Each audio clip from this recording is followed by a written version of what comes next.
and good day. My name is Stacy Donovan. My Indian name is Simphican, which is female grizzly. I come from the Lower Snoqualmie Indian Band from Cossack, British Columbia.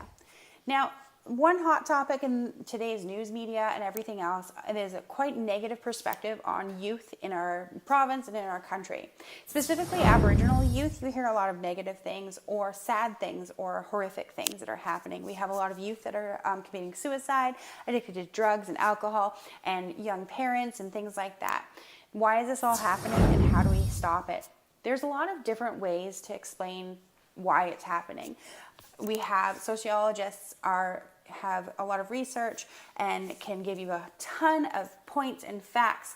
I want to break it down in my opinion and showcase some of the perspectives that I've learned in this course to really explain two programs that our Lower Snoqualmie Indian Band youth are actively involved in. Now, the anti-oppressive perspective or approach is one that I found that our youth are attached to what's called the right to play.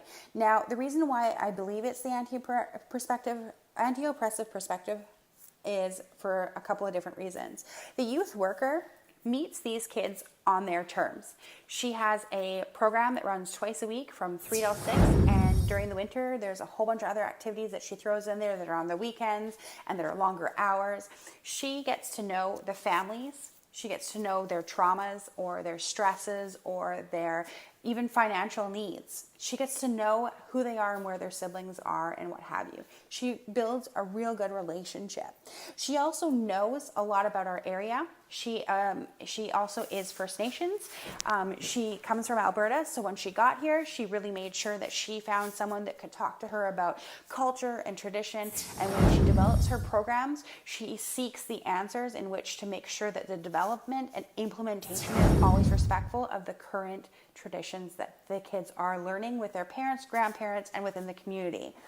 Her name is Chantel. She also makes sure that she's understanding what forms of oppression that these youth are either facing in school, in home, with extended family, or just in general, learning about colonization. We have a lot of it in our social media and what have you. So Chantel really tries to bring in a lot of that knowledge and understanding so that our youth are not being isolated within the politics. So they are getting the answers to their questions, and she's meeting them face to face and head on. That's just a couple of perspectives that I have in there or opinion on that. She also really goes out and she is part of the community. Now she, without realizing it, she's a political form in our society because she's always out there with the kids, she's always out there with the families, and she's really pushing it. This program particularly is so amazing. The reason why I chose it and I'm highlighting it is because it really goes in with the Circle of Courage, which is what the Lower Snoqualmie Indian Band really works on. And their foundation is based on that, which is also based on the medicine wheel approach, which means these 4 spaces, generosity, belonging, mastery, and independence, these are the ones that you want: emotional, physical, mind, and body. They have to be equal. You have to make sure that you're in balance at all times. And how do you get in balance? Well, you need to make sure that you're feeding that. And with Chantel and her Right to Play program, she really implements a lead by example. So she meets them and she has an amazing time learning, seeking wisdom, sewing ribbon skirts, learning language, making sure that they are cooking and learning how to cook. And I was a volunteer one day. It is so much fun, but a very lot of stress as well. Oh my goodness. But it was awesome. She brings in people that are language teachers and elders. She brings in people to help with resume building and interviews so that our students and our youth are getting the need and the support that they need. Empowerment is one of her main things that she really enjoys to help with kids as well. Now, with that program, they go out on the land, they go out with elders. They also do things like learning generosity, which is another quadrant in where you were going. So generosity, meaning you're out there and you're being generous with your time, with your effort, and with other people.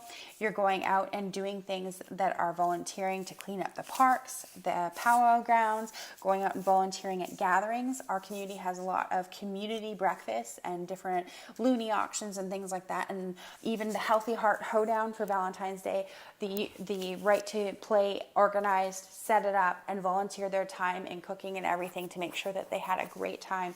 And same with the Halloween, they helped out with a lot of youth activities and with the little kid activities. And it is so amazing to see the right to play couple with different youth activities that are younger than them. Moving on, you have independence. Now, the Right to Play is a really awesome program because it's teaching kids independence for themselves, but it also showcases how they need to learn to accept responsibility, that they have choices, but the choices come with consequences. And it is really neat to understand time management, how to be drug-free, how to really get involved with friends, and how to role play and be involved with the anti-bullying movement and the awareness on suicide and things like that. They're really trying to bring in all of these different ways to initiate conversation, open lines of communication, and awareness and education. So our youth are getting the best impact for prevention and awareness that I've seen in a very long time, and it's very, very neat and how they deliver it. So how do they deliver it is they get those kids out there. So they want them mastering skills, and they don't want them mastering skills for mastering skills. They're trying to tie them to things that they're good at. So the students that are good at arts and crafts, they're getting them involved in those types of things. They have a wide variety of different partnerships, which they do. Indigenize is a more of an art and craft type of production. They do plays and things like that. They do workshops. They do a lot of role playing. So if students or youth are all about that, they get them partnered with them as well. Another partnership through the Okanagan Nation Alliance is Bridges. Now, Bridges is almost at the end of their pilot project. Bridges is from the youth from 15 to 30s, and they are about getting you trained, knowledgeable, educated, and they're about empowering. So for me, the strengths perspective really shines through. I personally was able to work with the Bridges program to get driving lessons and things like that, and they are trying to get these youth equipped, not just for a job, but for a career. They're equipping them with the empowerment and the strengths in order to move them forward. They're coupling with different organizations, veterinary clinics, driving